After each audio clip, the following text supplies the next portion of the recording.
Okay, next up is our night talk, the last talk of the day, with Toralv Dirro. He's going to provide us with a little comparison between threats as they are presented by the media and the actual reality.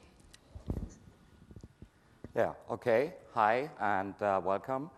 Yeah, hi to you as well. Yes, well, just a few words about me. I'm with McAfee now for like 15 years, originally starting our virus research lab in Hamburg as a researcher. And after, well, quite a lot of time in front of debuggers, I thought debuggers are just lame and staring at other people's broken code just doesn't cut it. So nowadays, I'm kind of representing our McAfee Labs research to the outside. Yeah, what I'm going to cover today is a little bit an insight into what's actually going on out there at the moment. And also looking a little bit about well, what data is normally presented or what data is available in like the public news or in marketing materials and what the real threats are nowadays. Yeah, when we're looking at the threat landscape, currently there is just a massive number of different pieces of malware out there. It is such massive that you may have seen that antivirus products have stopped counting malware. Like 2 years ago, every product would proudly display, we detect 465,798 pieces of malware. All those numbers are now gone from most of the products for a couple of fairly obvious reasons. One of the reasons is demonstrated by this number. Currently, on every single day in our global research, we are getting round about 50,000 unique pieces of binaries submitted for research, and from those 50,000 pieces, still 95% and more are now static. We are still talking about antivirus products, but viruses are just like only 5% of the entire detections that the current products actually do have. And they are maybe around about 1% of all the binaries that are being submitted. So they don't seem to be a very big problem at the moment. There are still new viruses being written from time to time, not that many. And then most samples that we are getting, most Trojans, most downloaders, they are nothing new. We have seen the exactly same Trojan before, and then people just packed it, repacked it, just to avoid detection from malware. This has led to quite a drastic increase in the number of unique samples. This is from AV-Test, from Andreas Mark, and currently he is seeing around about 1 million unique different binaries representing malware. And adding all this together, in October we have now topped the 30 million barrier. Now this may look quite dramatic, but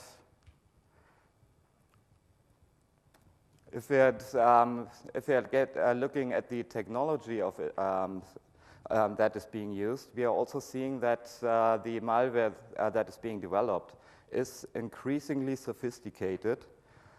Technologies that were discussed like 2-3 years ago are now actually in use.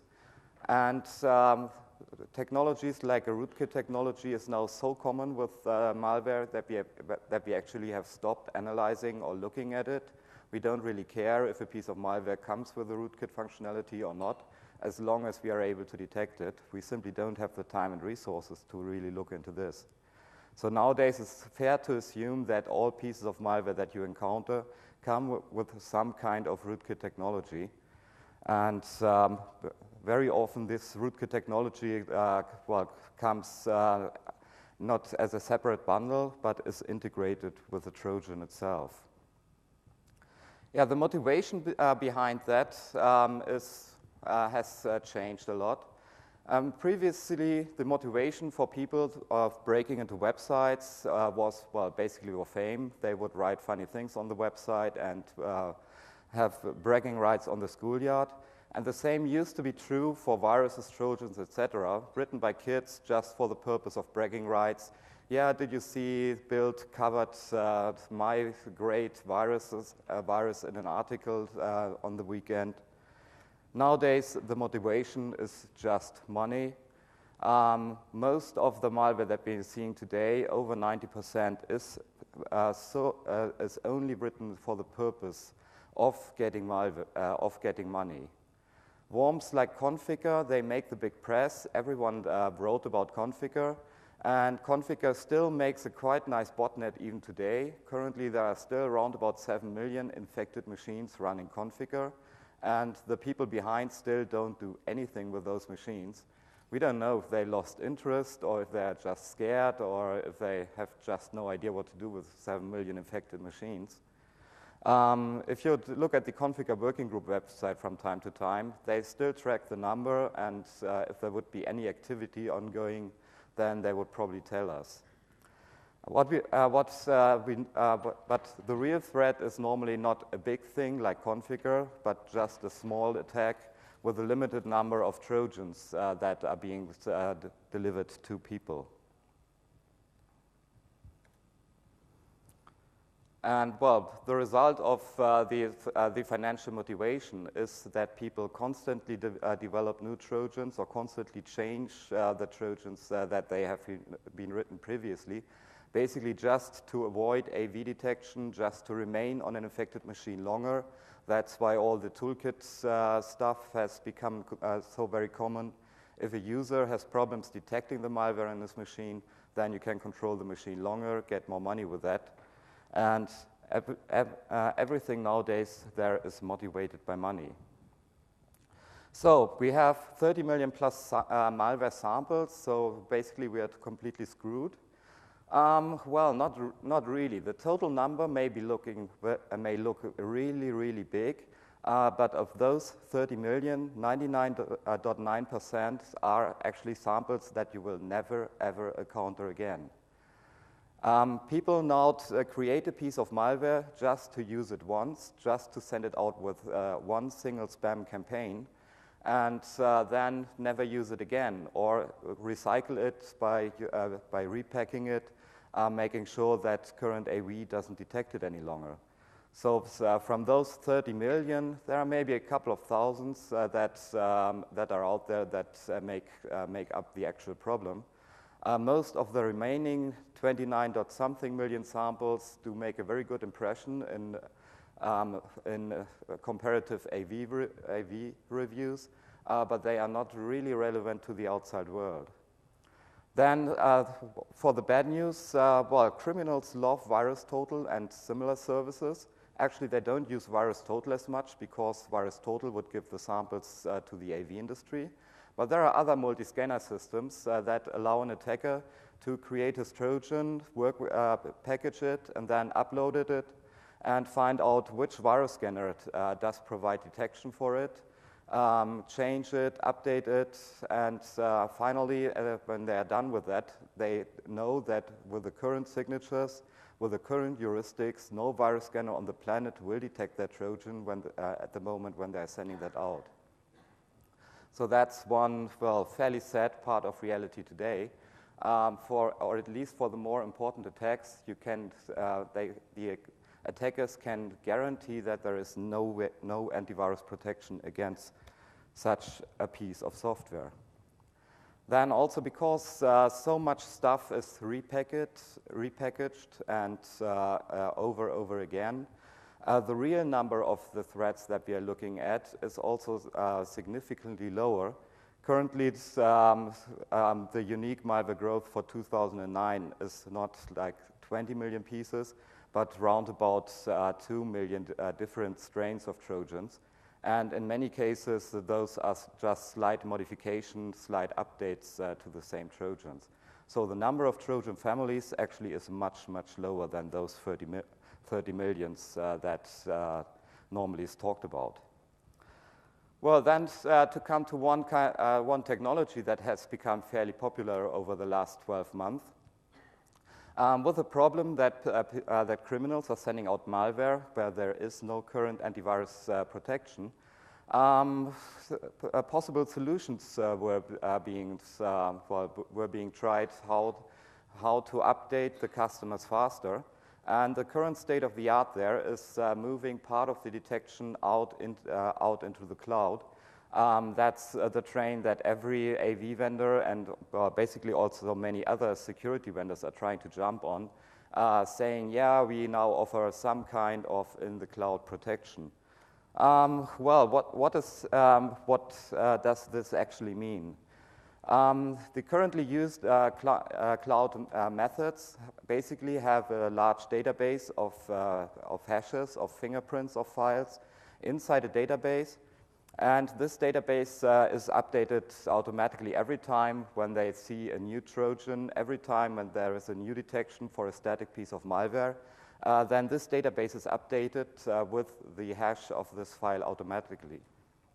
Now, if a user encounters a suspicious file on his machine that is not discovered with signatures or heuristics, etc., but it is suspicious, then the cloud service is queried with a hash of that file. And inside that cloud, there are already all the new detections that have been added since the last time the signature files were created and being sent out.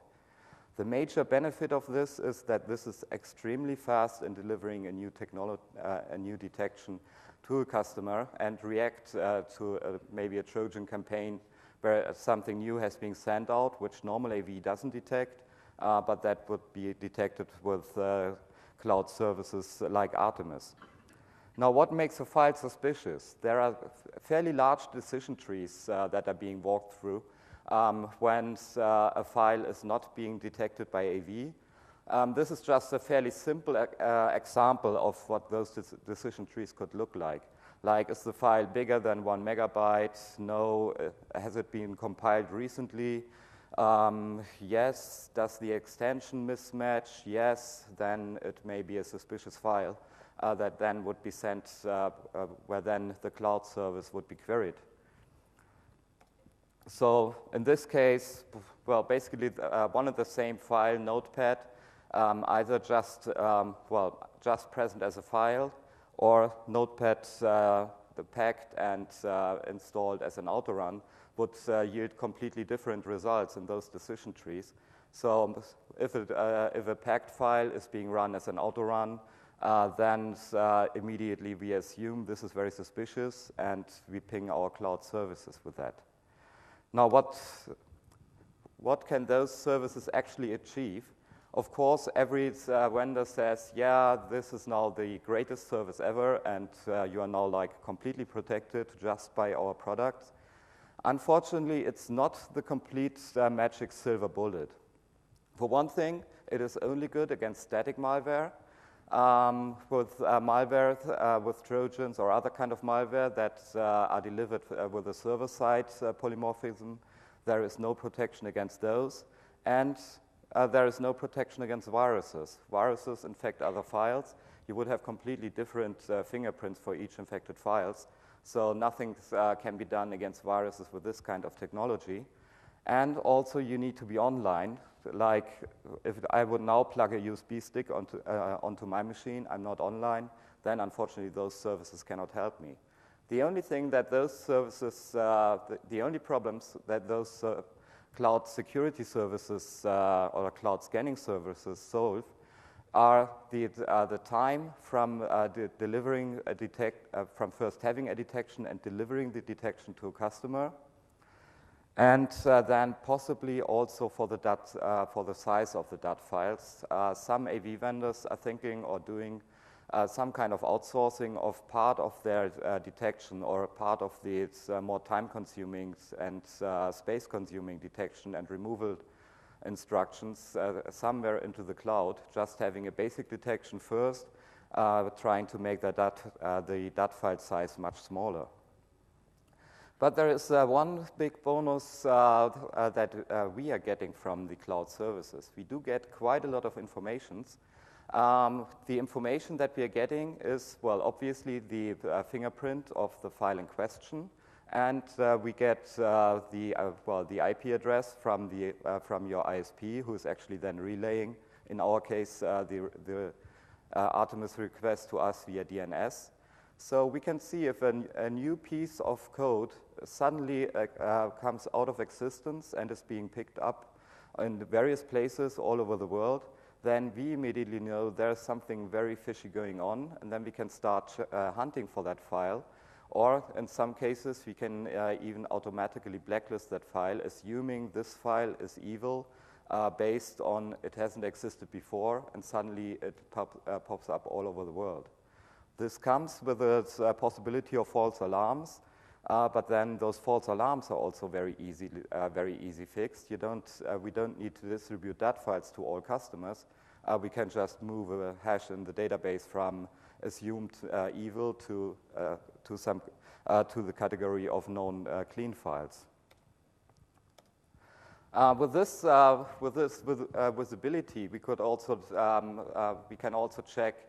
Well, for one thing, we know the DAT versions, so we know how many people are actually using out-of-DAT files. Currently, it's normally like 80 to 90% of all machines have at least DATs from the same day or the day before. So people are doing a much better job in updating their DATs.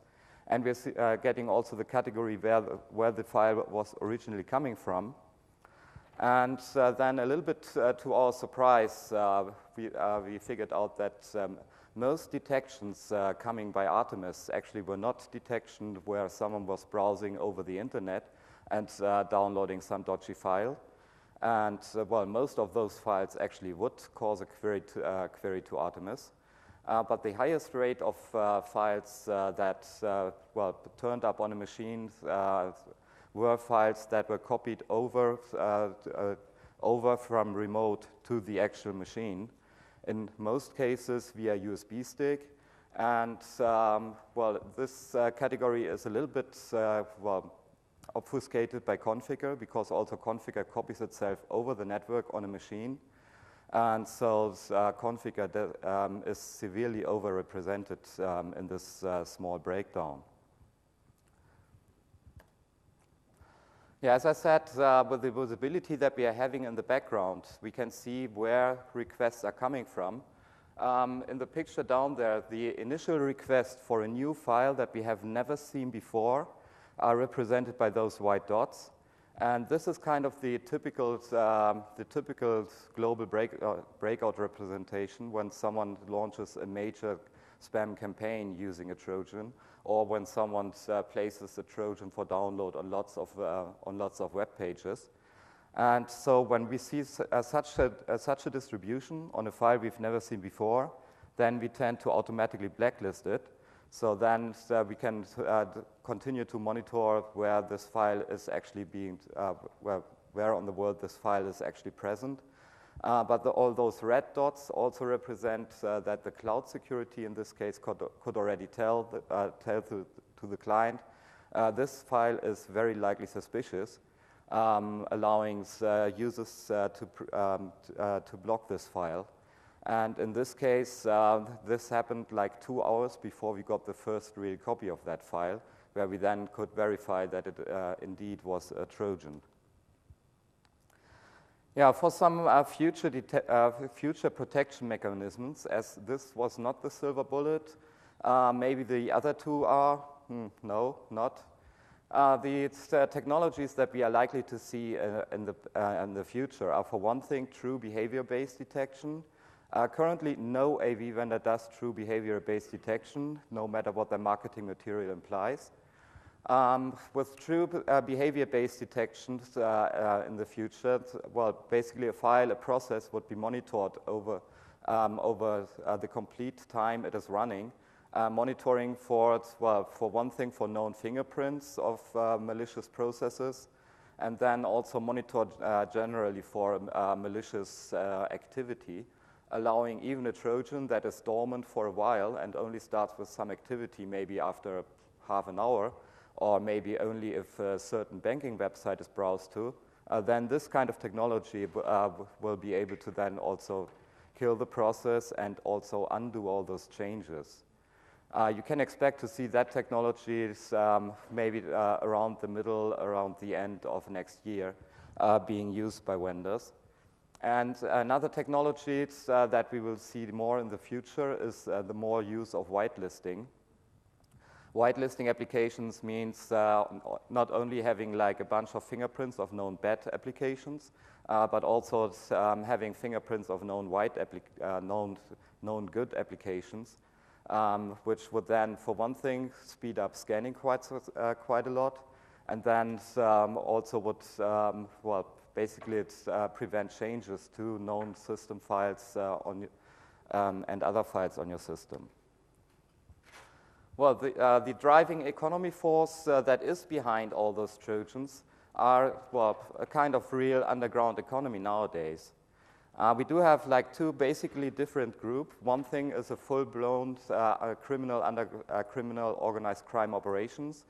Those are groups with the guys with the nice chicks and the big cars at the top. And then you have several parts of the group being responsible for developing the malware, distributing the malware, administrating the malware, extracting data from the victims, and then also using the data to launder it, to transfer the money back to the top of the organization so that they can buy their next fast car. And then there are a lot of small specialized groups that just focus on one thing. Many of those just focus on creating malware, selling this malware. Some others just use malware that they buy somewhere to obtain credit card information or other people's data and then sell this kind of data in various underground forums. There are forums pretty much for everything on the internet. Here's just a quick view of one of those forums, where in this case they are selling complete dumps of the magnetic stripe, all the information that you would actually need to counterfeit a credit card. And well, there are basically just two ways how people can get at that kind of information. One way is installing a skimmer in front of an ATM machine. That is still happening today. The more common way, however, is just to try to break into a clearinghouse or to break into a corporate network and try to catch the data while it's transferred from the point of sales to the processing somewhere else in the company. This breaking into a clearinghouse is at the moment also big in the news. It hasn't really been discussed publicly before, and just like the last couple of days, a lot of German credit banks they are reissuing credit cards to thousands of their customers who have been using their credit card in Spain, assuming that there was an incident at some of the larger processing sites in Spain that may have led to the loss of quite a lot of credit cards. Well, if you lose your credit card that way, then something like that may be the result. You still have your credit card with you, and like in the next receipt you are getting, then you suddenly see, strange, while I was in Hamburg and Vienna, someone with my credit card was shopping at Macy's. That ain't no good. The good news for you is you just say that wasn't me, and then you just get your money back and you get a new credit card. There are also lots of other informations being sold on the underground market. Whenever one of those more specialized groups comes across information that may yield money, but they don't know how to get the money, then they just put it online for sale. In this case, you can buy the access to, in most cases, corporate banking accounts that are normally for 10%, around about 10% of the money that is on there. And, well, this then is good for operations that maybe don't know how to distribute Trojans or how to actually get this information, but they know how to deal with this case where they then can just siphon the money off the bank account and send it to Eastern Europe. You can buy all kinds of tools, but you can also buy all kinds of services. So when you want to start your own crime operation, then you can outsource things like services like botnet management to someone else who actually knows how to do that. If you want to DDoS someone, you can just rent that. You can ask, or you can get other people to inject iframes onto web pages that lead to your servers. Hacking passwords is being offered as a service, not only passwords for email services, but also now for Facebook and some other sites. All this is available as a service. So here, one nice example of DDoS that is being offered. For fairly cheap money, in this case, someone offers any kind of DDoS traffic from 10 gigabit to 100 gigabit. And, well, you can just contact those people, pay some money. Typically, it's just a couple of $100 per day. And then pretty much DDoS every site you don't want to see online off the planet. Yeah, for the tools, there, of course, is a fairly big marketplace as well. If you want to start your crime operation and you don't know how to write Trojans, well, then you basically just go and buy it. You can buy everything from the most complex, complete toolkits with centralized management and everything, or you can just buy some specialty tools like maybe a custom packer or something like that. So then in this case, Shark is one of those tools where you can then just configure your own Trojan with a nice GUI, go through all the options, configure it the way you want, what kind of information should be taken from a machine, where should it be sent to. And then once you've done that, then you just need to distribute your Trojan. And there is also a central management that comes with this kind of console. For banking Trojans, you can very easily kind of add information to your Trojan for a specific bank, what it should do. Like in this case, config file for Limbo. Whenever the user is browsing to citibank.com, then in addition to the normal fields on a web page, it would present you the text: to prevent fraud, enter your credit card information, please, your ATM or check card number, expiration date, ATM PIN. And this is just part of the normal website. So this normally looks fairly legit to people, and many people actually fall for it. Here's another example with Torpig, how it really looks like when you have Torpig on your machine and you go to a website. Like with most banking Trojans, unless you're surfing to a website, they are doing absolutely nothing. They are just waiting for you to go someplace.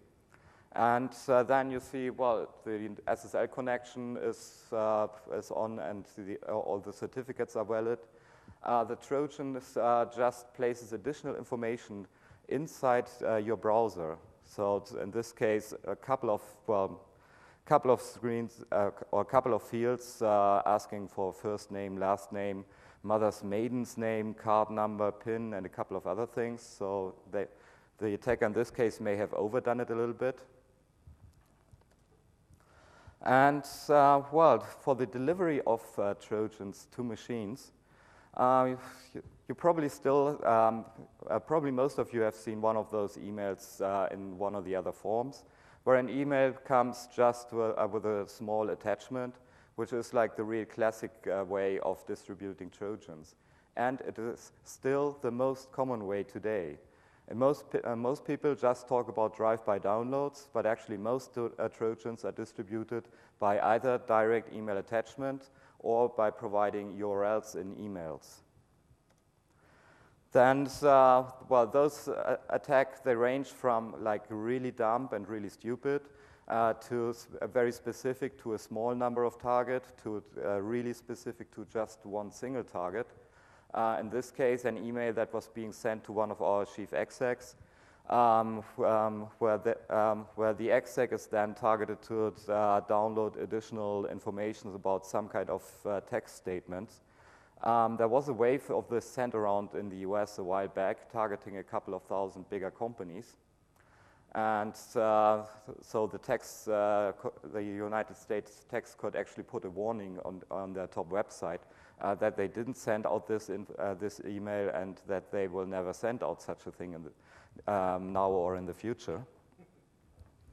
And well, those kind of really targeted spear phishing is still being used to attack governments, to attack other corporations. And normally this does not make the press. It only makes the press when, for example, I don't remember the name of the Trojan, when a botnet was uncovered, where the botnet was only 1,500 machines, but all those 1,500 machines were in offices and in embassies of various governments around the world, where the attacker tried where the attack was tied to the Dalai Lama, where they tried to find out more information about what various governments are maybe trying to plan with regard to Tibet. And well, the attack, well, let's say it originated from IP addresses within the Chinese web space, which doesn't necessarily mean it's coming from there, but it could. Then people also use like, yeah, all kind of current developments, especially tragedies, to deliver their malware. So whenever something big is happening, like Michael Jackson dies or Patrick Swayze dies, then people jump on it and start sending out spam messages. For one thing, trying to sell some products, and then also quite a lot of spam that just takes this strategy to lure people onto a website, to maybe look at a video that requires you to download an additional codec, which is the actual, then is the actual Trojan. All this is being used, and the black hats are using search engine optimization to also make sure that when you Google for those kinds of tragedies, that you will actually end up on bad pages. 2 days ago, there was a discussion of a fairly big incident where a couple of 100,000 machines were being compromised to place like some kind of fake blog on it, and those fake blogs were just written so that they were very attractive for a search engine to list. And also, when you browse to that site, they would actually check for the Google referrer. You would only be presented with the malware if you were coming via a Google search result. Yeah, then well, links are fairly popular. Links not only in emails, but also links within social networks. People have been attacked with those for years, and just, well, fairly recently with KubeFace, this actually got some attention, that it is now fairly common way to attack a person by sending him a link inside those Facebook, Xing, LinkedIn, whatever sites. And KubeFace automated this, so this was fairly known fairly fast. The way KubeFace works is when you have got an infected machine, it would send out such kind of message to all your Facebook friends, a generic message like, you just look awesome in this new movie, or wow, you were pretty drunk yesterday. Something like that, where people think, what, a movie with me inside? It may be embarrassing, I better click on it. And when you then click on the link, then you're actually taking outside to some other site, where you in most cases are presented with something like this, secret video by Tom, and then getting a message, yeah, unfortunately your version of Flash Player is out of date, please download this update.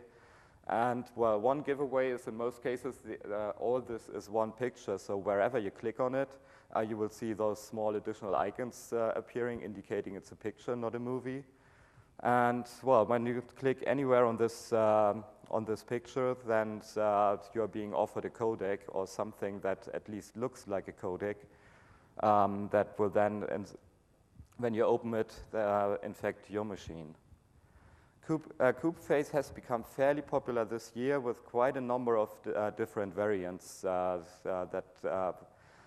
were racing throughout the Facebook network. Facebook is doing quite a good job in detecting and blocking those really fast. but they still take a couple of minutes to first discover an attack and then disable the links.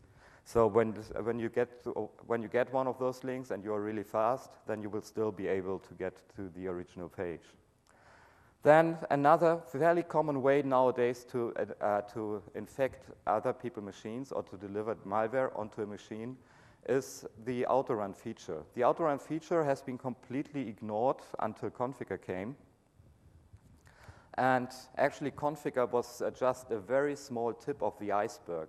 Here in this stat, the blue bars are all the queries or all the detections of Configure with regard to autorun, and the yellowish bars are the total number of attacks via autorun that we have been seeing. Autorun on USB sticks is something that is a little bit tricky to disable. Fortunately, it is very easy to disable it with Windows 7.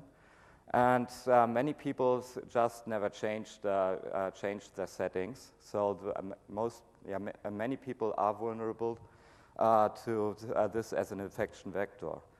It became popular with Configure because this was the way how Configure got into a network in the first place. And then Configure tries to spread, so it's fairly obvious then inside your network. Most Trojans, they don't try to browse through your network. They just, do that Trojan thing, and then also try to copy themselves as autorun on everything that you're using on that machine. And, well, this was just a screenshot a couple of weeks ago in a bar in Prague where a woman came by and asked me, could you please copy like some files from a camera onto a USB stick? And okay, in this case, it was a known Trojan. If I wouldn't have autorun disabled anyway, then just by being nice to a person, copying files from a camera to a USB stick would then already have infected my machine. And the lady was definitely not happy when I had to tell her that she has a major issue with her machine at home and should consider reinstalling it. And well, the most discussed way of distributing malware today is certainly by using a web attack. A web attack is where, well, the user is just browsing to some kind of website where either the website has some vulnerabilities and people broke into it, or the more common way nowadays is browsing to a website that has been pushed in Google results with the help of search engine optimization. And well, then you get an iframe pointing you to to a drive-by attack server. This will try a number of vulnerabilities depending on your browser, your operating system, etc. And in the case of Topic, it would then actually first download the first part of the entire attack, which is the MapRoot rootkit. MapRoot was the first rootkit that actually infects the master boot record and then keeps control from there on. And your machine will report to the MapRoot command and control server on a regular basis.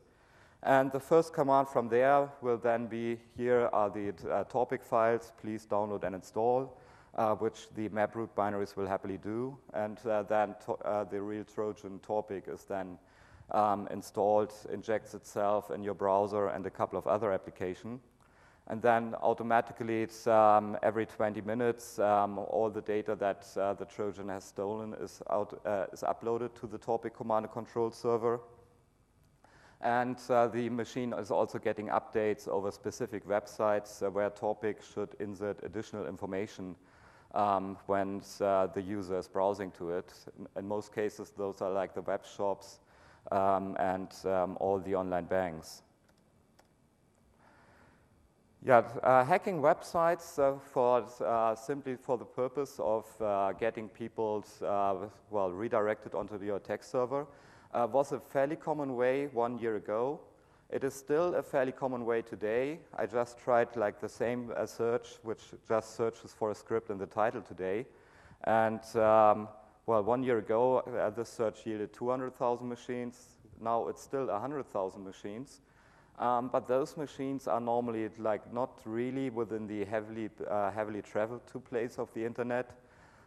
most of at least the bigger web servers have now been patched against being vulnerable to all those automated SQL injection attack that has been used to carry out this kind of attacks. So more common today is that people actually are doing some search for something on Google, and then the attackers have been using search engine optimization techniques instead of just breaking into websites. Well, but in this case, when they break into a website, they just place either an iframe or a call to a script, which then decrypts itself as an iframe onto the website, and then you're taken to some kind of attack server. So yeah, as I already have been mentioning, search engine optimization is really taking over from websites that just have been compromised. And it's like kind of hard for us to do something about that. It's probably more where search engines can try to figure out that, well, malicious search engine optimization techniques have been used to prevent this kind of things from happening. Yeah, then on the attacked kits, it can fairly often happen that people, when they are being redirected to such an attack server, are presented with an O-day. Those people who are commercially developing those attack kits are buying O-days if they can, implementing them into their attack server, and then selling it as a service to their customers. Here's well, a couple of screenshots from an advertisement for one of those attack servers. Exploit25 is certainly not like the most widely used or even the best attack toolkit, but it's still the only one where I've seen the advertisement in English instead of Russian. And well, this being then advertised in forums where it is offered for the equivalent of $2,500 US. And it comes complete with tech support. You can buy updates for it. And well, in case you'd like try to pirate it, then you will lose all support, updates, and guarantees, etc. And well, to start your career as a cyber criminal, then you just need a web server with a database. Just run the install file. Everything will run through, and then you just at the end see the message, replace file.exe with your file, maybe a Trojan that you generated with one of the other Trojan packs, and start redirecting traffic to it, logging in, getting an overview over how many people have been visiting your sites and how big the percentage of those that were actually infected. And well, for most attack kits, we see like effectiveness of something between 20 and 30% of all the machines that are hitting on that attack server that actually are getting compromised. And well, then one other thing that we have seen, well, becoming a bigger problem lately are those fake antivirus products. Many of you probably have seen one of those adverts that is like saying, yeah, your computer contains vulnerabilities or your computer is insecure. If you click on those ads, then something wants to run that is like scanning your computer for malware, and then typically it's finding something, telling you your computer is in real danger, Trojans found, everything, anything nasty is found, and then they offer to remove it or to continue unprotected. And removing those threats then actually means that you first have to go and buy this product, and this product is like completely bogus. What you get when you buy it is just something that disables the message to detect those evil Trojans that have been picked up before. And this has actually become a fairly big business. Well, where a colleague of mine was originally trying to track those websites just for the purpose of automatically downloading all new versions of it and adding detection for it. And we figured out, or we became aware that just because they are cyber criminals, that doesn't necessarily mean they have any clue about security. So one of those companies that is doing a fairly big business there is Innovative Marketing in the Ukraine. Here are the actual people who are running this business as a cybercrime. And well, while we were tracking the distribution sites, we came across portals, SharePoint servers that were completely connected, open to the internet without any additional information. Their asterisk phone system was available on the internet. And with a little bit more digging, we came across pretty much everything: employee lists, source codes, affiliate lists. And well, this kind of information then, well, we did present it at our Focus conference last month, and a copy of those 63 gigabyte of total documentation that we got together was also presented to a couple of agencies. So if anyone here from Austrian police would be interested, then just come and see me afterwards. Basically, these combined findings of what we had within this 63 gigabytes of information, we found out that over a 10-day time period, a total number of 4 million people tried to download the products. That is, 4 million people clicked on the ads and then were downloading the initial file that is then saying your computer is like really endangered, etc. There were around about 2 million inbound and outbound calls from their tech support department. And they did actually store all those calls as WAV files, which is like kind of funny to listen to such a tech support conversation, where then someone calls in, yeah, I've got this product of you that is saying, but my normal scanner wouldn't let me run it. It is saying something like fake alert scareware. Yeah, you know, you cannot have 2 antivirus products running. Which antivirus products do you have? Okay, yeah, I help you with the deinstallation of the real antivirus products, and then the installation of these products will run through. And most people were actually fairly happy at the end of the call, and some were even saying, yeah, thanks, my machine is also slightly faster now. Well, with no protection. And over, I think it was 11 months, we have also seen the order ID going up 4.5 million times. And they only increase the order ID every time they successfully sell a product. With an average price of $40 US, that totals to 180 million US dollars just in 11 months for this operation. Innovative Marketing Ukraine doesn't exist any longer, but there are a couple of other companies that have taken over, sometimes even with the same people, and they still prefer to not secure their systems, so we are happily tracking them. Yeah, and then, well, the latest development in malware is just depicted in, in 2 examples here. Normally, when you think about malware, you just think about like password stealing, keyboard logging, etc. This has become less lucrative for the criminals over time, in particular trying to get credit card information. Credit card used to be worth a couple of dollars 2 or 3 years ago. It is now worth 10 cents. So people are now trying different means to get at lucrative data.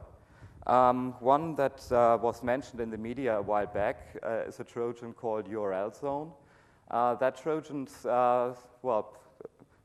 runs in the background, is pre-configured when a user is going to a certain banking site to automatically, whenever the user does a transaction, to do a completely different transaction to another place, and also hide those real transactions in your transaction statement. So while that Trojan is running, the user in his statement will see the transaction that he thinks he did, but really in the background, the Trojan did some completely different transaction.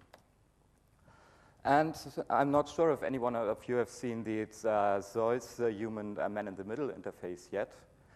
Here's what it looks like when a victim has this running on his machine. It contains information about a number of banks, not just Postbank, but also some others. And when a user then is browsing to his bank, he will first see, oh, we're doing like some kind of maintenance. Please wait for a while. This bar is then actually moving. And when this bar is over, then the user has to answer some mathematic questions for security reasons. The user may be thinking, oh, cool, additional security to make it impossible for someone to get at my information. After successfully or not, I think it doesn't matter if you provide the correct answer. Again, for security reasons, you are being asked for your phone number, and you need to verify that it is your phone number by, in this case, entering I10 number 10 into the form. Then you get an acknowledgement that, yes, your phone has been added successfully to your account number. And then when you finally try to do some online banking, unfortunately, they are closed for maintenance. And, well, there is obviously something happening in the background. Someone is sitting there staring at this very console. And when a customer logs into his banking site, they immediately get the login and the password. And they then use this and, well, basically all the mathematic questions and the maintenance thing before was just for the attacker to get time to also log into that account, get time to initiate a transaction, and then you need to verify, yes, it is me, I want to send this transaction with an ITAN. So your bank is asking you for an ITAM, and then it's where the operator is asking the victim for the ITAN, whatever the bank originally asked from him. So this is a very successful attack against currently being used security measures by banks. Okay, then I've come to the end of this presentation. For more information, one thing that I would really recommend is our AVID Labs blog, which is like guaranteed no marketing. And, well, then I thank you for your time.